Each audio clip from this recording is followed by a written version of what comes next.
on messianism. Introducing Rabbi Joel Zeff at 10 o'clock sharp on a Wednesday morning as we zip along with Zoom with the Efrat Kollel, Rabbi Zeff's part 11 on Mashiach, messianism, and in this case, the Rambam's view of Olam HaBa. Hi, everybody. Somebody asked me a question which provoked additional thinking on the approach of the Rambam in his understanding of Olam HaBa, the world to come. Now, we've already discussed the Rambam's approach towards the world to come. According to Rambam, the world to come is a disembodied existence. It's only the soul. And it is also the context for reward and punishment. Namely, that the ultimate reward is that the soul of the tzaddikim, the righteous, will exist in this disembodied state of existence in communion with God in the world to come. And the ultimate punishment is to be deprived of that existence, which would mean the absolute extinction of the existence of that evil person, right? So not only is the body destroyed, right? The person dies, but there's no spiritual remnant of that person either. They're just obliterated like an animal. Where are the Benonim in this? Because you made it very black and white. Yeah, so it's because the Rambam makes it black and white. So I'm glad you asked that question because I don't want everybody to be scared. Because when we use the term, righteous versus wicked, it does seem rather 0 or 1. But the Rambam doesn't define those terms in that way. A tzaddik, the Hebrew term for righteous, in this particular case, is defined as somebody who passed the threshold of getting into the world to come. And just for the sake of being simplistic, let's say their mitzvah quotient out of a possible score of 100 is 51. I'm making this rather silly, just to make the point, right? So, but a person who scored 49, they're extinguished. Okay, so that doesn't mean righteous in the sense of, angelic and never did anything wrong. Could these even be weighted? That a person who's a good guy to people, his parents and his neighbors and friends, but is ritually very little, could he still be in that category? Yeah, so we don't know the exact weight each mitzvah gets. It's not one mitzvah, 1 point, right? So we can't make these kind of calculations. So that's certainly true. Okay, for most of you, I wouldn't worry too much. I have a lot of confidence. Anybody involved in the Efrat Kollel pretty much is guaranteed a meal ticket to the world to come, as far as I'm concerned. Though I'm not the one who makes these decisions. Okay. Now, somebody asked me the following question. Can I hold you to that?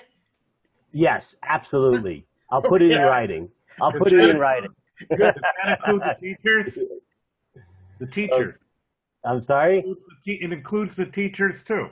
I like that. The Talmud actually says, like, when a teacher kills somebody accidentally and they have to go to a city of refuge, the students come with him. So maybe there's some kind of analogy. We're all going to go to Olam HaBa together, and we'll be learning at Efrat Kollel in Olam HaBa. I think it's when the student kills accidentally, he gets to still have to go with the teacher. I think it works both directions, actually.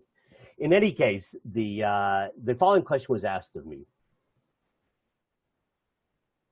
What is motivating the Rambam to have this notion that Olam HaBa is completely not physical? Now, in order to appreciate that question, I just want to remind you that it's fair to say that the entire corpus of Jewish tradition is opposed to the Rambam. Now, the Torah itself really doesn't address, at least explicitly, the notion of Olam HaBa, but it's certainly addressed in the oral tradition, in the Talmud and Midrashim.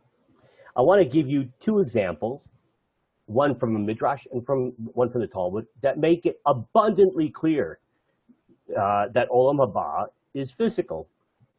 Right? Or let's just say it's a bodily existence. It's a bodily existence. So there's a beautiful story in the Midrash. Maybe not story is not really the right word for it. It's an explanation of when the Torah describes that God created the first human being. So the word created, vayitzer, from the word yatzar, to form, is written with two yuds. So vav, yud, yud, tzadi, resh. So it's weird that it's written with two yuds. Vayitzer, just one yud. Why two yuds? So the Midrash says the following, that why are there two yuds when it says God fashioned man? Well, it's a reference to two formations of man. Yitzirah b'olam hazeh, the formation of man in this world. V'yitzirah b'olam haba, and the Yitzirah, which will be in the next world, right? Le'olam haba, olam haba, the world to come. Now, the Midrash goes on to quote a dispute between Beit Shammai and Beit Hillel. School of Shammai and School of Hillel. So the Midrash says the following. And this will sound very esoteric, but the bottom line you'll see is quite clear. Beit Shammai omrim lo kshem sheyitzirto b'olam hazeh kach yitzirto l'olam haba. Beit Shammai says that the way God is going to form the human being in this world is not the same as will be in Olam Haba. They're going to be slightly different. How so? In this world, the way God fashioned the first human being is he begins with the skin and the flesh, and the process begins with the sinews and bones. Now, don't ask me any anatomical questions or physiological questions. It doesn't matter. For whatever reason, Beit Shammai says that that's the order of the original creation in this world. So it's skin, flesh, sinews, bones. Aval atid lavo, but in the future, in Olam Haba, that's not the way the human being is going to be formed. He's going to be formed in the following way. Matchil begidim matzamot. The formation will begin with the sinews and bones, v'gomer bor basar, and it'll end with the skin and the flesh. The opposite order. Fine. Beit Hillel says, no way. Omrim, kishem sheyitzirto b'olam hazeh. So Beit Hillel says that just like the formation in this world, kach yitzirto b'olam haba, so too will be the formation in the world to come. How so?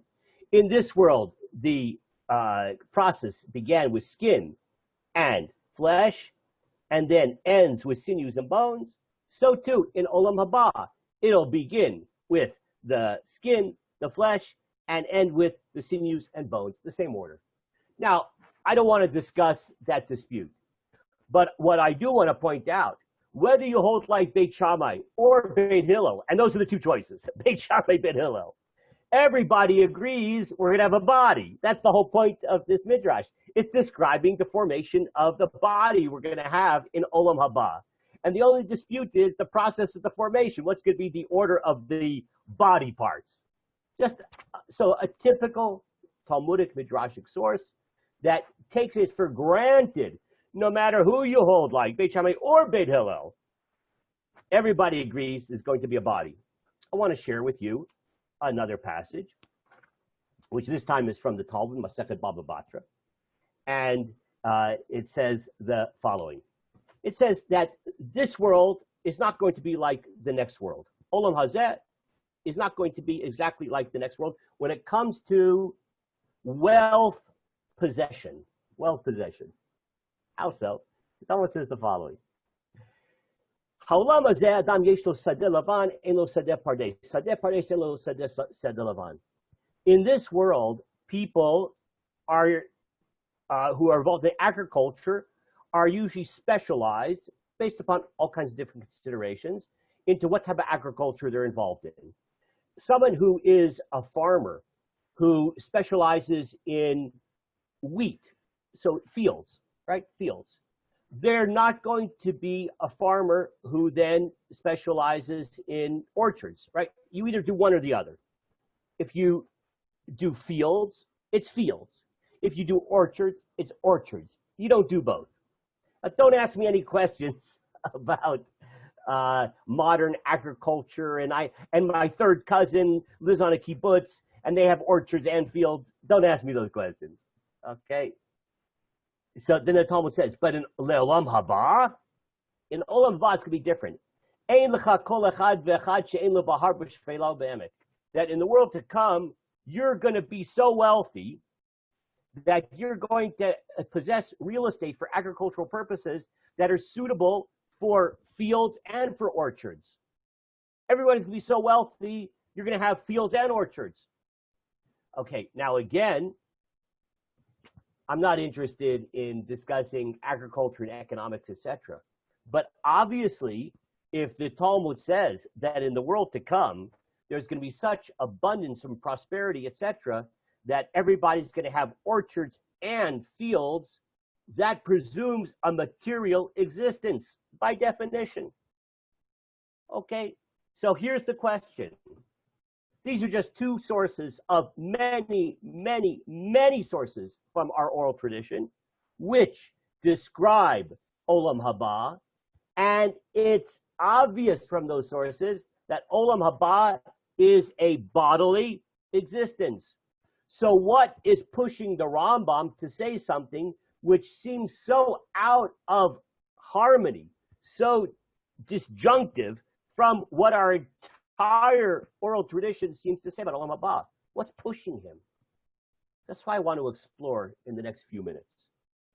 Now, the beginning of our discussion is going to be a little bit of a review. So if you'll take out your source sheets that were distributed today, and I want to just look again, and I want to make sure we finish this today. So we'll do this in English. We'll make this efficient. And we saw this already, so it'll be a review. The good that is hidden for the righteous. This is in the Rambam's Mishneh Torah, source number 1, in his law code, the laws of tshuva, repentance. The good that is hidden for the righteous is the life of the world to come. Right? That's the reward, the world to come. This will be life which is not accompanied by death, is forever. And good which is not accompanied by evil, it's all good. And the Torah alludes to this in the promise in the book of Devarim, Deuteronomy, so that good will be granted you and you will live long. And the oral tradition explains, so the good will be granted you. That's a reference to a world which is entirely good, meaning the world to come, no bad there. And you'll live long, the verse says, that's a world which is eternal, which is endlessly long, the world to come. Fine. The reward of the righteous is that they will merit the pleasure and take part in this good. The retribution of the wicked is that they will not merit this life, that they will be cut off and die. Okay, these are all ideas we're familiar with, according to Rambam, Olam HaBa, and that's the ultimate reward and ultimate punishment. Whoever does not merit this life is truly dead and will not live forever. Rather, he'll be cut off in his wickedness and perish as a beast. So a person who does not get into Olam HaBa, their death is like the death of a mosquito. No difference. There is no heaven for mosquitoes. This is the intent of the meaning of the term karet in the Torah. For instance, in the book of Numbers, that soul shall surely be cut off. And he now quotes the way the oral tradition understands this, based upon the repetition of the verb, he karet, the soul will be cut off. Why that repetition of the root? The oral tradition explains, he karet means to be cut off in this world, Tikaret means to be cut off in the world to come. That the deprivation of existence in the world to come is the ultimate punishment. After these souls become separated from bodies in this world, they will not merit the life of the world to come. Rather, even in the world to come, they will be cut off. Right? So a rasha, an evil person, someone who scores 49 in this mitzvah quotient out of 100, so they will simply cease to exist just like an animal. Okay. Now, he has not really addressed frontally the notion of whether this is a body or not, though it's pretty implicit the way he described the world to come, that it's this eternal existence, which is the soul existence. But now he says it in the next halakha. We'll just skip the Hebrew. In the world to come, there's no body or physical form, only the souls of the righteous alone, without a body, like the ministering angels. Okay, remember, righteous does not mean sinless, right? It means 51% on your mitzvah quotient. Since there's no physical form, there's neither eating, drinking, or any other bodily functions of this world, like sitting, standing, sleeping, death, sadness, laughter, and the like. It's not physical, so you don't do any of those things. And now he quotes from the Talmud, a reflection of what he claims is the understanding of Olam HaBa. Thus the sages of the previous ages declared, and he's quoting the Talmud, in the world to come, there's neither eating, drinking, or sexual relations. Right? The famous passage in the Talmud. So you see that there's no bodily function, Rambam points out, and then the light and the radiance of the divine presence. Now the Rambam comments, from that statement it is clear that there is no body, for there's no eating or drinking. Okay, so since there's no eating or drinking, you don't need a body. Body does physiological things, right? If there's no eating or drinking, like the Talmud says, obviously there's no need for a body. The fact that it says the righteous will sit there, what about that? So he says, no, it's metaphorical. It means that it's going to be a very peaceful, stress-free existence. You don't have to work hard. You just sit, okay? But not literally. Similarly, the phrase, they'll have crowns on their heads, it's a metaphor. That's referring to dot, the knowledge that allowed them to merit the life of the world to come. That's extremely important phrase. That dot is their meal ticket to the world to come. That's what he says, which allowed them to merit the life of the world to come. And then he quotes from sources where he shows you that putting something on your head like a crown, it can be understood metaphorically, like in a sense of dot here, of knowledge. It doesn't necessarily mean anything physical. And now let's go to the last sentence here. And what does it mean when the Talmud says the light and the radiance of the divine presence? That they will comprehend the truth of godliness, which they cannot grasp while in a dark and humble body. That's already important in understanding what is pushing the Rambam against all Talmudic tradition to understand Olam HaBa as being not physical. Well, he says something interesting here. He says that apparently the way he understands Olam HaBa is comprehending the truth of godliness. And he suggests that there is a tension between the dark and humble body and understanding the truth of godliness, right? He says we'll be able to understand the truth of godliness in a way which is far superior to the way we can now, because we won't be encumbered and hindered by a dark and humble body. So we're seeing already an assumption in the Rambam that there's something antithetical about, on the one hand, knowledge of God, on the other hand, the body. The body does not facilitate a better understanding of God. It actually hinders that. And in the world to come, where we won't have a body, then the dot, the faculty of knowledge, will be released from all the limitations imposed by the body. Fine. Okay. Now, we're going to understand things on a much more detailed and deeper level, and philosophical level. And I just want to point out as an aside, an interesting issue. Don't ask me too many questions about what I'm going to say right now. It's a footnote. There are two schools of thought in academic circles when it comes to understanding the Rambam. The terms used are the exoteric school and esoteric school. What does that mean? The esoteric school, these are in university circles, claims that the Rambam sometimes says things which he doesn't really mean. And that to understand the Rambam, you can't take him at face value. So the real Rambam, esoteric, it's hidden. The real Rambam is hidden. Now, this school of thought, in broad strokes, suggests, you want to know the real Rambam? The Guide for the Perplexed. That's the real Rambam, the philosopher. His law code, the Mishnah Torah, doesn't really reflect his authentic views. It's a law code. He says things there that are much more straightforward. The law code is there to make sure people behave properly, right? He doesn't want people to see all of his controversial ideas in a context like that. So that's the esoteric school. The Rambam says things he doesn't really believe. The famous example of that is resurrection of the dead. This academic school of thought says he doesn't really believe in resurrection of the dead. He just gives it lip service. And if you read the Rambam carefully, you can see that he really doesn't believe in it. Like, for instance, when he says, don't expect the Mashiach to resurrect the dead. What does that mean? Right? So we can explain it, but that school of thought that says the Rambam hides what he really means points to statements like that. Then there's the exoteric. Exoteric means what you see is what you get. The Rambam writes what he means. He means what he says. Why am I mentioning this?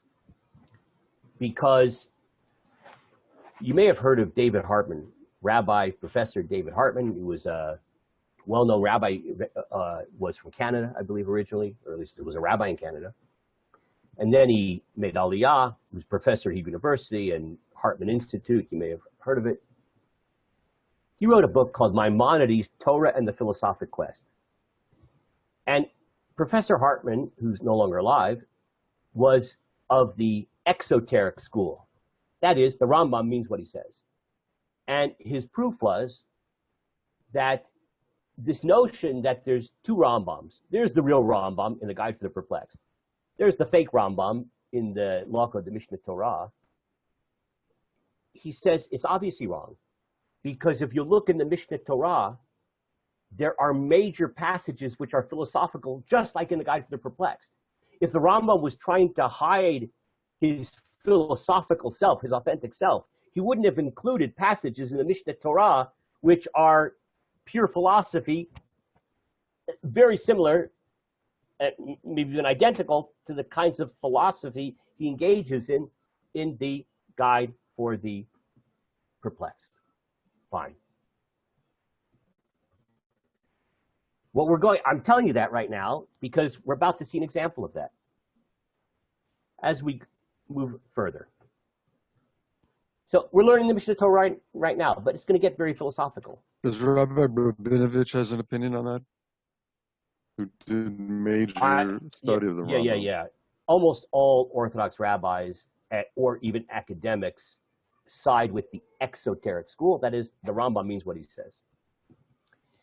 The term soul, we're reading on now, when used in this context, this is very important now, does not refer to the soul which needs the body, but rather to the form of the soul, the knowledge which it comprehends according to its power. Similarly, it comprehends abstract concepts and other matters. This is the form whose nature we described in the 4th chapter of Hilchot Yesodei Torah, another passage in the Mishnah Torah. This is the soul referred to in this context. Okay, now let's just talk about this for a second. We're going to analyze this more through his other writings. The Rambam does a whole analysis of what does it mean when we talk about the soul of a human being. And he says that a human being possesses souls, not soul. Interesting, Kabbalah also talks about souls. We have all these different terms, nefesh, ruach, neshama, etc. The Rambam makes the following distinction. There is a soul which is connected to the body. That is, I like to compare it to a battery. We have a soul which energizes the body and enables us to exist physiologically. It gives us life, biological life. By the way, animals have a soul like that too. They're living creatures. They have a soul in that sense. But the Rambam here says that the soul which exists in Olam HaBa is not that soul. It's a different soul. What is it? He calls it the form of the soul. It's the pure, non-physical aspect of the human being, which is unique to the human being, which is what? And he said, the knowledge of which it comprehends according to its power. It's knowledge. It's a kind of intellect. Now let's read on. Since this life is not accompanied by death, right, the world to come, for death is an event associated with the body alone. And in that realm, there's no body. It is called the bond of life. Fine, we can skip the rest of that. Now, let's go back to the most pure philosophical writing in the Mishnah Torah, like David Hartman points out. From Hilchot Yesodei Torah, the laws of the fundamental principles of the Torah. I want to talk more about that unique soul that we have. Let's understand it. The Rambam says the following. The soul, source 2, the soul of all flesh is the form which is given by God. Now, when the Torah describes that we are created b'tselem Elokim, in the image of God, what is that talking about? What is that soul that was uniquely given to us, which the animals don't have? The extra dimension which is found in the soul of man is the form of man who is perfect in his knowledge. Notice what word he just used again in describing this unique soul that human beings have: knowledge. We have this thing, let's call it dot, the capacity for knowledge. That is a unique capacity which only a human being has. Concerning this form, the Torah states, let us make man in our image and in our likeness. That is, granting man a form which knows and comprehends ideas that are not material.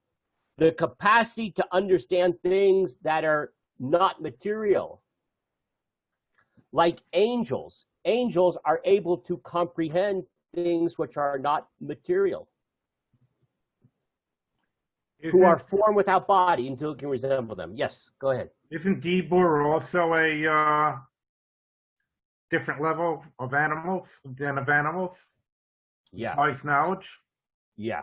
So so it depends how you define what Dibur is, because the Rambam seems to suggest that even animals have and we know animals can communicate on a certain level, right? And we also know that animals can make decisions on a certain level. Yeah, they have brains, right? They make certain decisions, and not the same way we do. So in terms of the Rambam, I don't want to confuse things. Since the Rambam uses the term knowledge, that's the term he uses over and over again, I want to use that term exclusively in terms of this discussion. Now, does Dibur in the human context reflect that unique capacity of dot? I would say yes, but let's stick to the word knowledge, since that's the term that the Rambam is using here. Okay.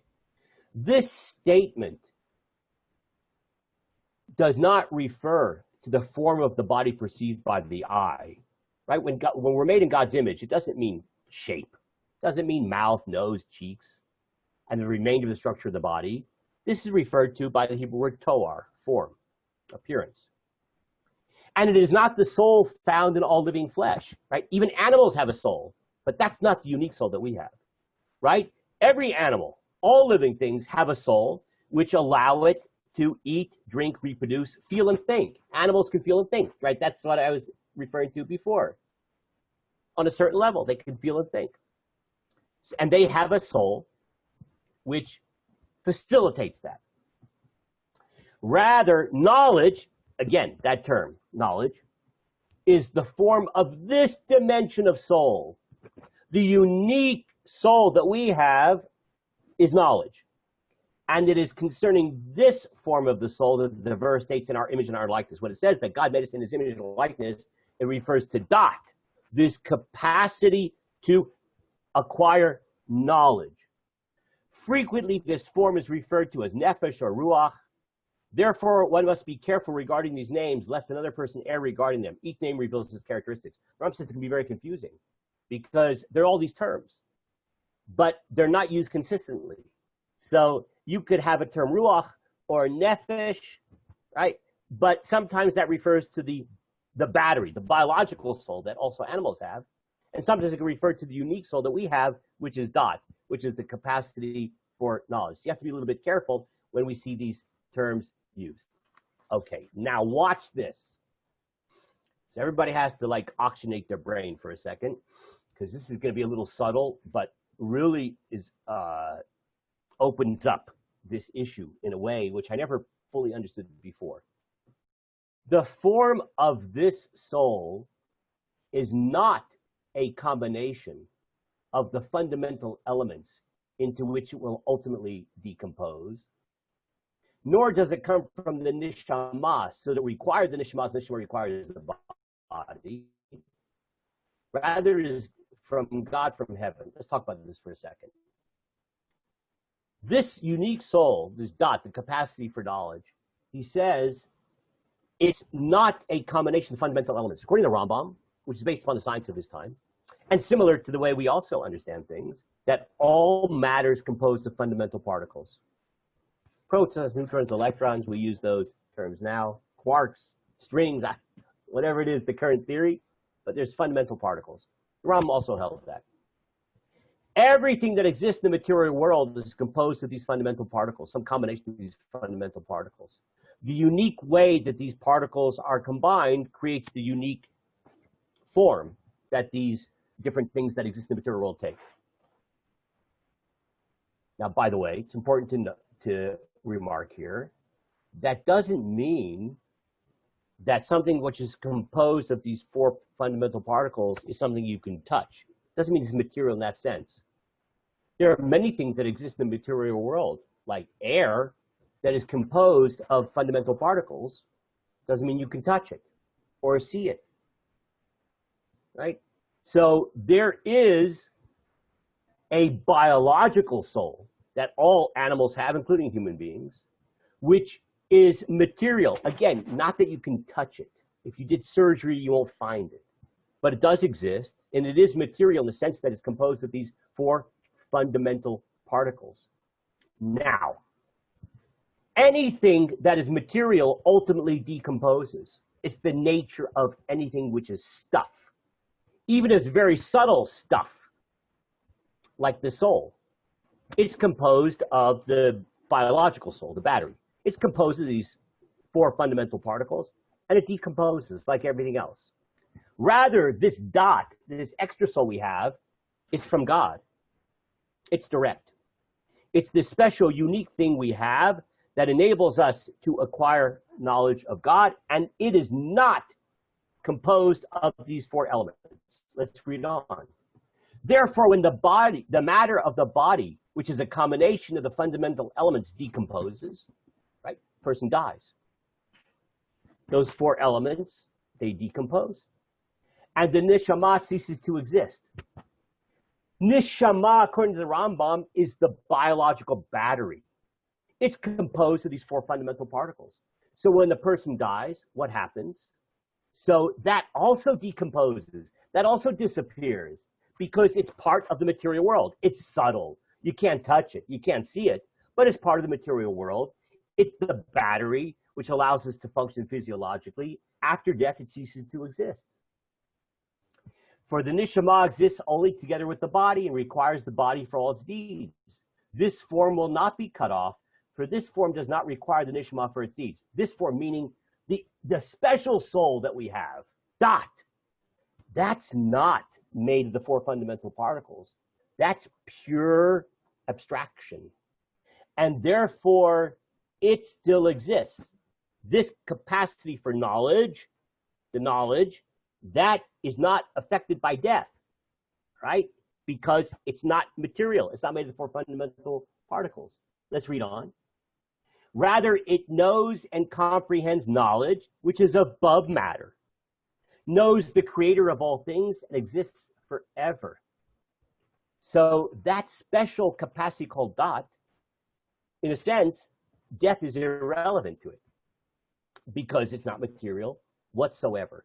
But what is that dot? That dot is knowledge of God. As he says here, knows the creator of all things and exists forever. That's what dot is. That's that special capacity that we have.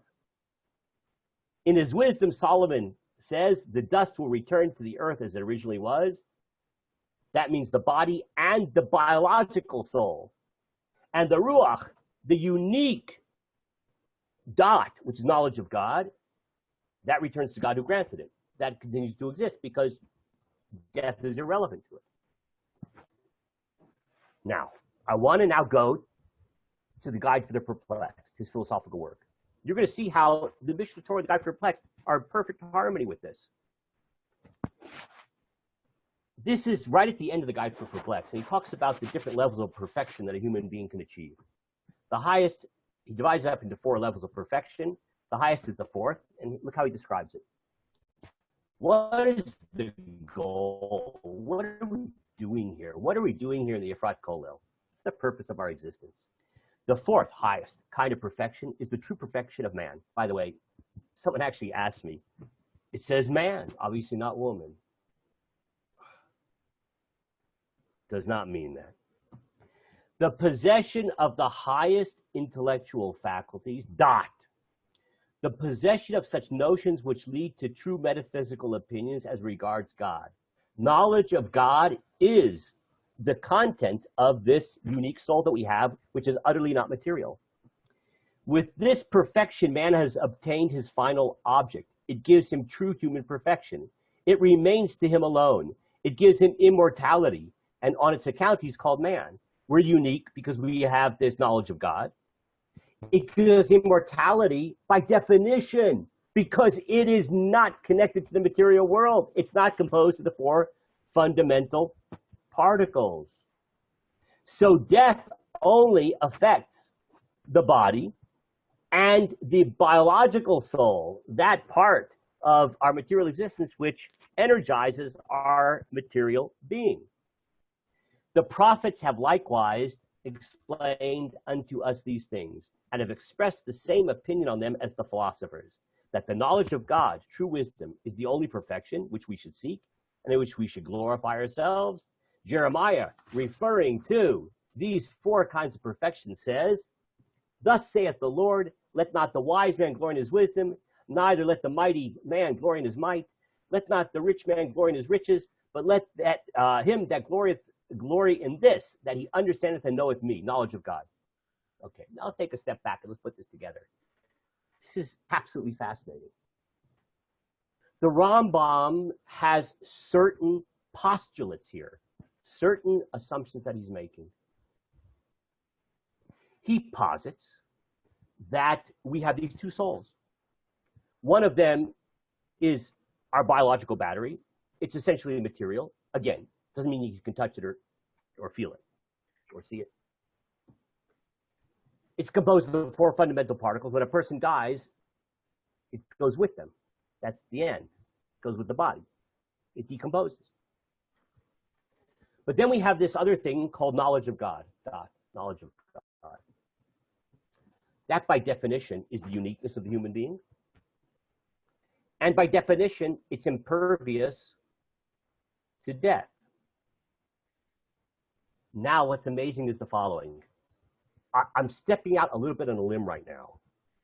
And someone who's a professor of Maimonidean and philosophy, you're welcome to correct me. Because what I'm about to say feels a little radical to me, but I think it's the truth. You know what the Rambam is saying? The world to come, which is the ultimate reward and ultimate punishment, right? It's the ultimate reward. That is, the soul exists forever in the state of knowledge of God.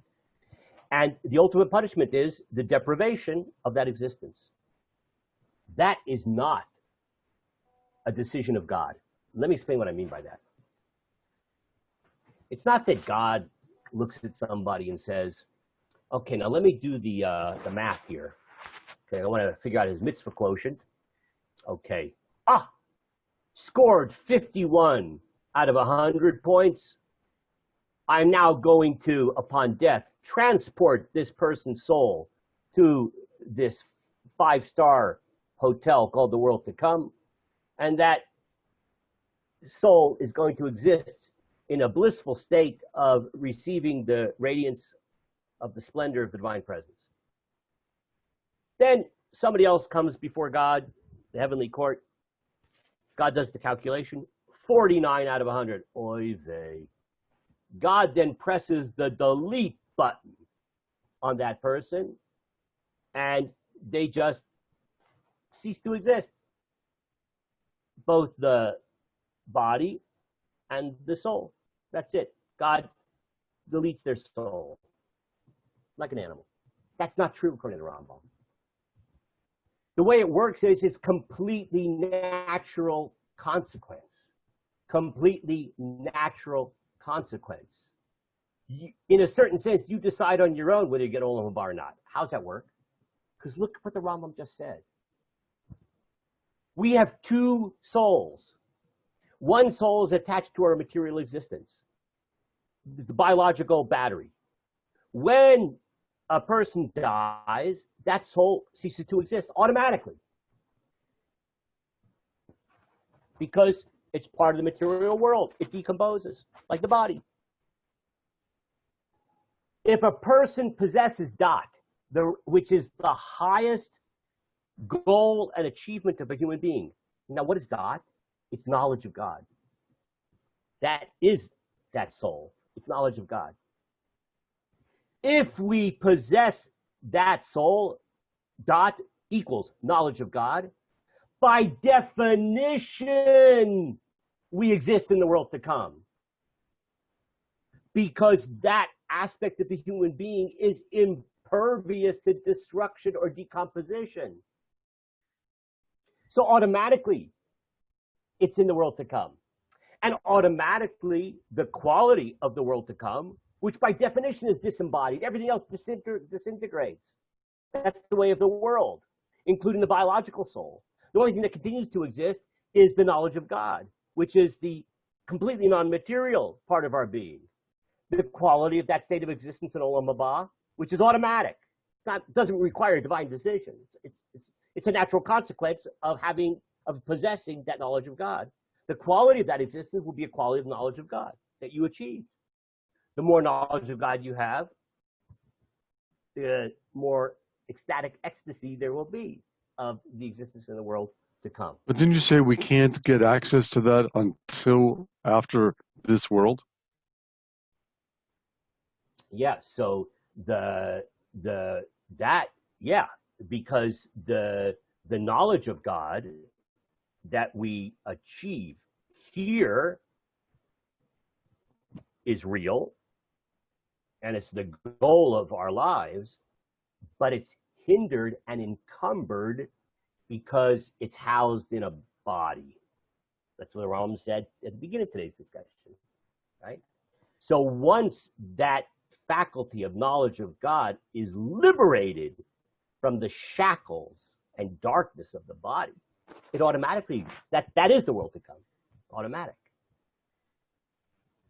So this, now we understand, based upon the philosophical premises and postulates of the Rambam, why, from his perspective, it's obvious that the world to come is without a body. Because it all flows from how he understands this notion of the two souls, right? One soul's essentially material, it's biological, and it goes away. That's why the evil people don't get the world to come. It's not a decision made by God. It's because there's nothing left to exist. Because since they didn't develop the knowledge of God, the only thing that exists is the same thing that exists for an animal. They're just a biological being, a body, and they have whatever intellect an animal has too, but they don't have knowledge of God. So death is the decomposition of their entire being. It's not that God had to press the delete button on them or zap them with a laser to destroy them. Karet, according to the Rambam, is not, again, like some kind of decision made by God. It's the natural consequence of them not possessing knowledge of God. And for those who do possess knowledge of God, the natural consequence is continued existence, disembodied, which he calls Olam HaBa. Well, that's putting a lot of blame on people in a situation beyond our control. I mean, it seems almost unfair. Okay, I'm not sure I understand your question. So, because people can't really understand God in this world because of the body. Okay, and so it makes this life almost purposeless, because the real knowledge is after life. Okay, so wait a second. So let's just go back and repeat what we said before. It's, God forbid, there's tremendous knowledge of God that we can acquire in this world. It's just going to be not the same as that which will be achieved when we're liberated from the shackles of the body. I mean, so we can achieve much knowledge of God. It's just not as much as we will experience unencumbered. Okay, so that's number one. But now I'm going to say something crazy. Somebody asked me, what about a simple Jew? He spends his life doing mitzvahs, but he never learned the Rambam, never learned the Guide for the Perplexed, never learned Aristotle. Where does that leave him? One could argue, based on what we said today, and by the way, there are critics of the Rambam Orthodox critics of the Rambam, who say what I'm about to say. According to the Rambam, a simple pious Jew doesn't get Olam HaBa, because it's not a function of piety per se in the sense of observance of mitzvot. The eternal part of who we are is knowledge of God. That's the only thing that exists. That's what gets you, that's your meal ticket to Olam HaBa, by definition, right? Again, it's not a decision, it's just a natural consequence. So if a person who may have been a simple Jew who observed the mitzvahs, but wasn't philosophically trained and his knowledge of God was not particularly impressive, does this suggest that they're not going to get Olam HaBa? So that's a really good question. No, it's not. I don't think it's a good question. Okay, go ahead. No, very simply, I think that it's less of a question because it's a misunderstanding. Just because Rambam said you have to have a philosophical understanding of God, the actual understanding of God is in doing the mitzvot, because that's what God commanded us to do. Yeah. Okay. So I was actually going to Baruch Shekivanti. So I was going to say something more or less like that, but I'm not sure it's exactly, but in the same. Is that Danny that just spoke? Arthur. Well, that was Arthur. How come I didn't see your lips move, Arthur? Oh, because whatever. That was weird. What you see is my background. That's just the background. Part of the soul. But okay, this is a mystical experience I can't explain. By the way, you can ask the exact opposite to a lama sitting who understands God but doesn't do any mitzvah. Yeah, okay, good. That's also be a corollary. Okay, what about someone who's has knowledge of God but not pious in their behavior? So I think it's the same answer, and it's in the direction of what Arthur said, and that is but I'm going to adapt it a little bit that I feel more comfortable with, and that is, remember, we already said before that a tzaddik, it doesn't mean that you're, some kind of combination between of the Rambam, Aristotle, and Mother Teresa. Lahavdil.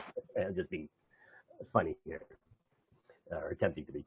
All right, that doesn't mean that, right? It means, some threshold of dot.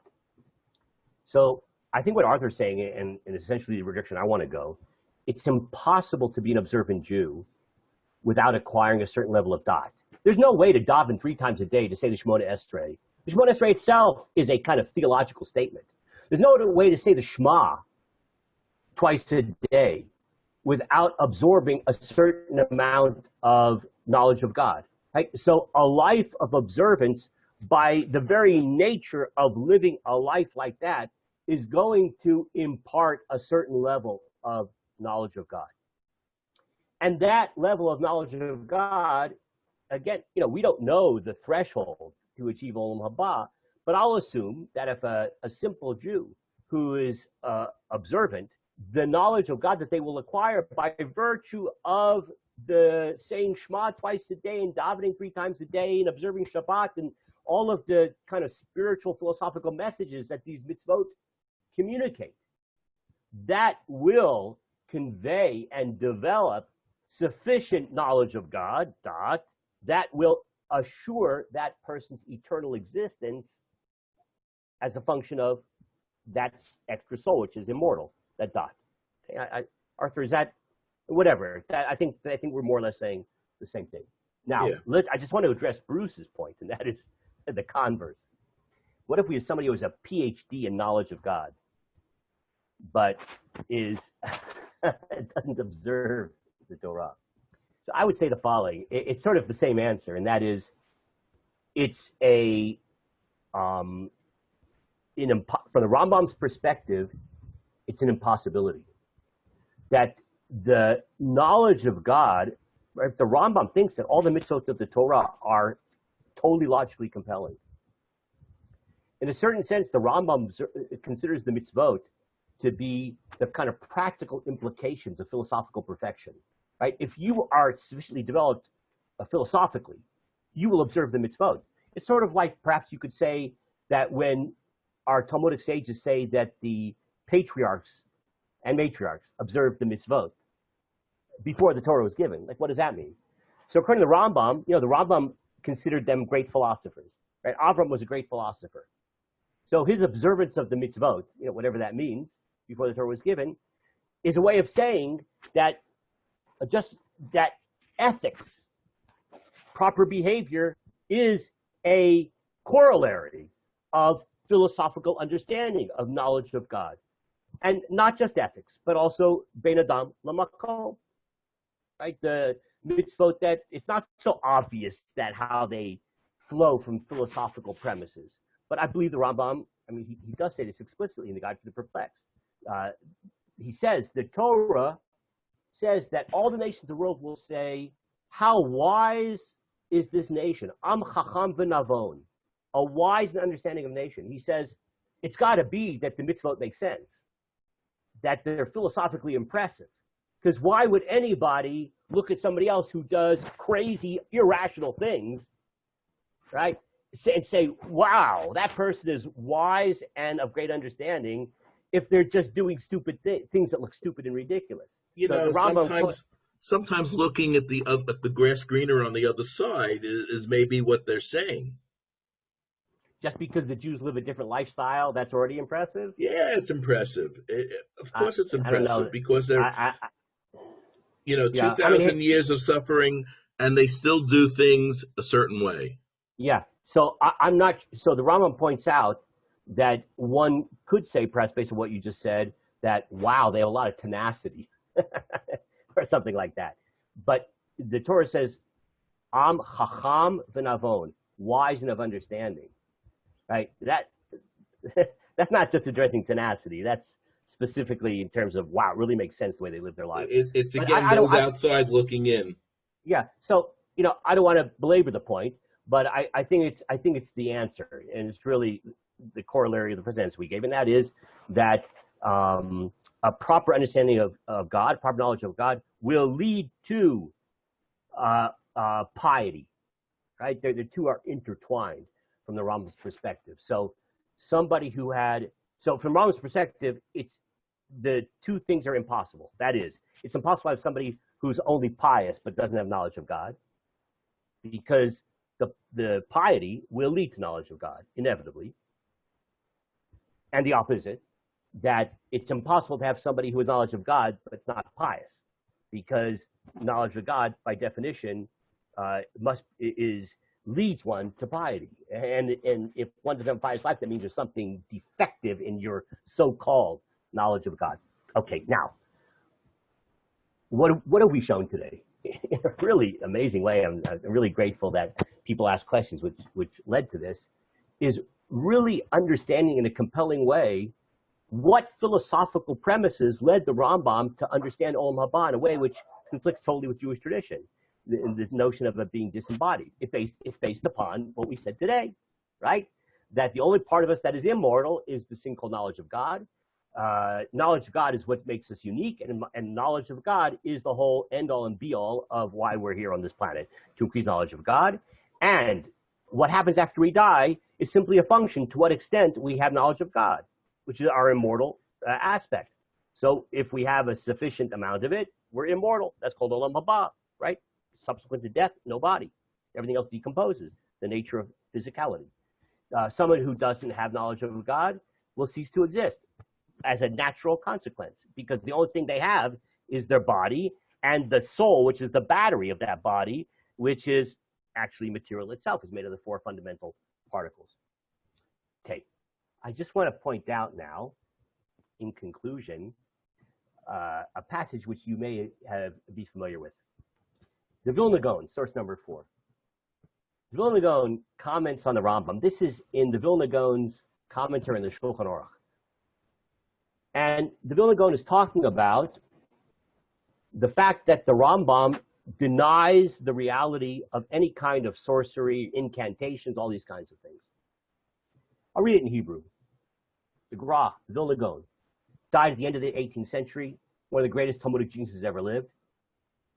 He's not a professor at Berkeley, right? If a professor at Berkeley were to say this, you could say, this is the Vilna Gaon. All the people who came after the Rambam disagreed with the Rambam.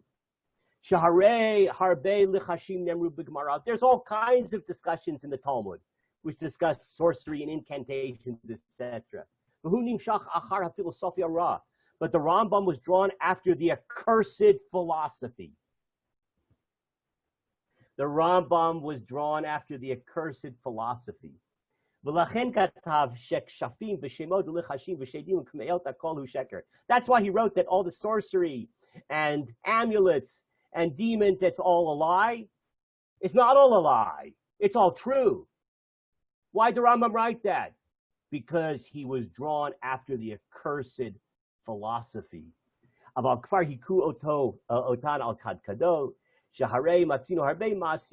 Right, and the Rambam has already been subjected to withering criticism. The Vilna Gaon was not the only person who said this.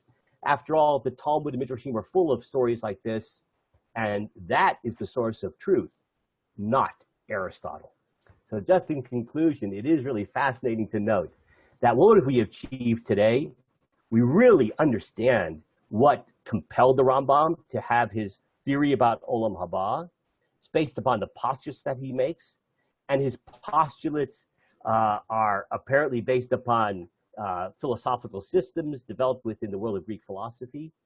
And it is totally contrary to the plain meaning of Talmudic tradition, so much so that we have the Vilna Gaon saying that though he has respect for the Rambam in other areas, like in the law, but as far as the Rambam's philosophical attitude, the Rambam was drawn after the accursed philosophy and thereby made terrible fundamental errors. Fascinating. Is the Vilna Gaon wiping out this entire shear of the Rambam, that he's negating every aspect of the Rambam's interpretation of Olam HaBa? Certainly the notion of being disembodied, 100%. Now, I don't want to go so far as to say that the Vilna Gaon rejected every single philosophical postulate of the Rambam. I don't think the Rambam, just by luck of the draw, he's going to be right on certain things. Right? So it's not like a lock, stock, and barrel total rejection of the Rambam philosophically, but it is a fundamental, blistering, withering criticism of the Rambam in terms of his philosophical approach. And the Vilna Gaon's criticism, I think, represents the mainstream thinking of traditional Judaism ad hayom hazeh, until this very day. And with that, I wish you a very blessed continuation of your accumulation of knowledge of God as you go on in hearing wonderful shirim in the Efrat Kollel. Rabbi, could you throw out a guess how the Rambam might answer that attack? Would he say that no, he's rooted in tradition, or would he agree that yes, I'm using my own deductive analysis and philosophy, and I just disagree with you on that? There's no doubt in my mind, because the Rambam actually explicitly addresses that question.